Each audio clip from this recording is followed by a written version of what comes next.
Je m'appelle Eyong Eno, je suis footballeur professionnel et société de l'équipe nationale du Cameroun. Et aussi joueur professionnel avec le Standard de Liège depuis 2014. Ajax Amsterdam, c'est la base que j'entre en Europe et puis je commence une carrière professionnelle vraiment à un niveau plus élevé. J'étais là-bas presque 5 ans. J'ai gagné 3 titres.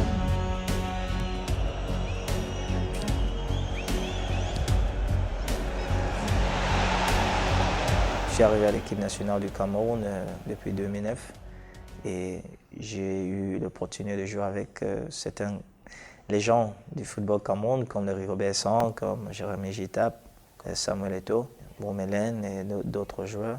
Et pour moi, c'était très spécial parce que c'est une génération de foot que j'étais très jeune et je regardais sur la télé.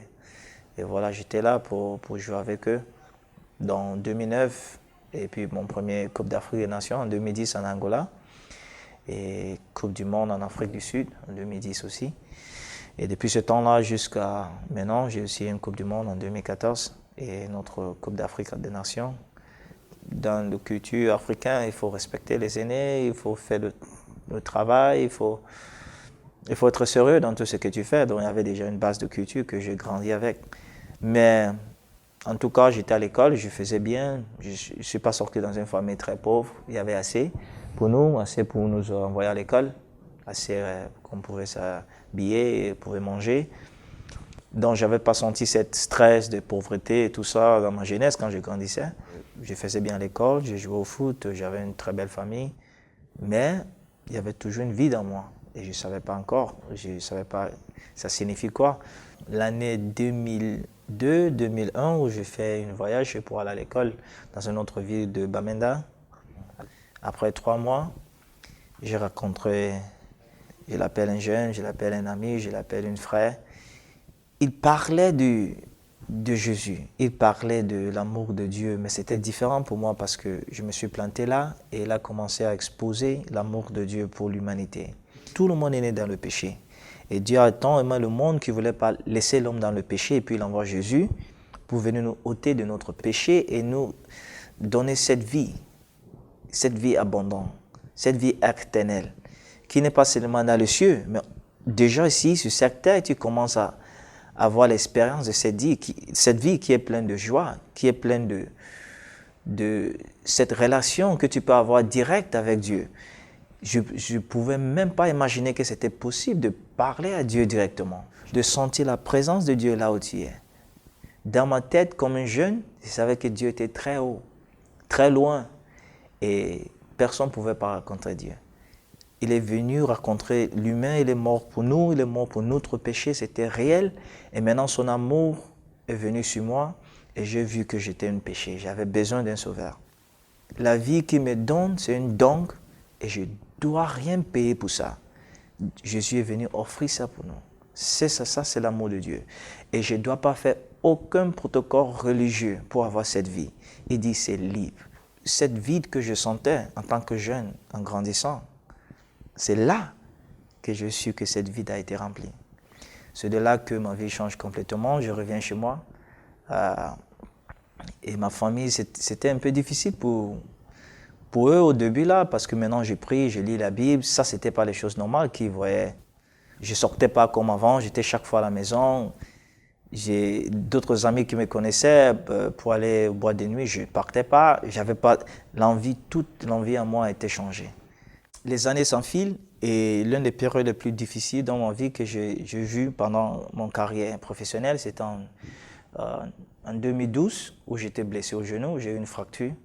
Et je suis rentré à mon club à l'Ajax. C'était difficile parce que c'est le premier blessure le plus grave que j'ai eu. Et j'étais dehors pour 4 mois comme ça. Et je reviens, normalement, je jouais tous les matchs. Je reviens maintenant. Et c'était difficile de rentrer dans l'équipe parce que l'équipe tournait bien. Et c'était la première fois, après 4 ans que je suis à l'Ajax, que je ne puisse pas jouer comme j'ai joué avant. Et c'était une période difficile. Parce que tu reviens dans l'équipe, tu reviens fort, mais jouer, tu ne pouvais pas jouer. Le Seigneur a commencé à me parler, que ce n'est pas seulement quand je gagne une titre, ou je joue bien, ou tout le monde me voit, que ça veut dire le Seigneur avec moi. Même dans les moments difficiles, le Seigneur est toujours avec moi. Après ça, je pars en prêt en Angleterre et puis je reviens. Et cette période-là encore, il y a une difficulté encore dans le club parce que le coach, dans son schéma, il ne m'aimait pas et il m'envoie aller m'entraîner avec l'équipe réserve. De te voir à même équipe et tu t'entraînes avec les jeunes, tu es international, pour moi c'était vraiment difficile, c'était un choc. C'est là que ma foi en Christ a été vraiment testée. Et c'est là que Dieu révèle mon cœur et commence à travailler dans mon cœur et dit, mon fils, il y a beaucoup de choses que je suis en train de te montrer. Parce qu'il y a les moments quand tu continues seulement dans cette marché-là où tout se passe bien. Vous gagnez les matchs, vous gagnez les championnats. Il y a beaucoup de choses que je veux te parler que tu ne vas pas écouter. Parce que tu es occupé, il y a beaucoup de matchs, ça va très très vite. Mais il y a les moments quand tu recules, tu es tranquille. À ce moment-là, tu vas payer attention à tout ce que j'ai à te dire. C'est après que j'ai compris, même si c'était comme si c'était une mauvaise circonstance, c'était les choses qui n'allaient pas bien. Mais c'était l'une des périodes que j'ai eu plus de plaisir à passer du temps avec le Seigneur. Parce que de là, j'ai ressenti encore l'amour de Dieu à une autre dimension qui est plus que seulement réussi, mais au fond, un amour qui dépasse la réussite. Un amour qui dépasse le succès que les gens voient avec les yeux. C'est un amour qui te rend content et heureux alors que tu n'as rien gagné, qui est physique. Tu peux vivre avec ça, même dans le désert, même sur les montagnes, même dans la rivière. Tu comprends que Dieu est ta suffisance. Tant que tu n'as pas eu cette révélation, cette rencontre avec la vie éternelle, le Sauveur Jésus, tu vas essayer de remplir ça avec l'argent, tu vas essayer de remplir ça avec le succès du monde, avec l'école, avec tout ce qui est autour, mais ça ne sera jamais rempli. Parce qu'après ça, tu vas voir que tu n'es pas satisfait. Tout ce que tu dois faire, c'est ouvrir ton cœur et reconnaître que tu es un pécheur et accepter Jésus comme ton Seigneur, ton Sauveur. Et demander le Saint-Esprit d'entrer dans ta vie et c'est lui qui va te donner la force de mener une vie qui plaît à Dieu.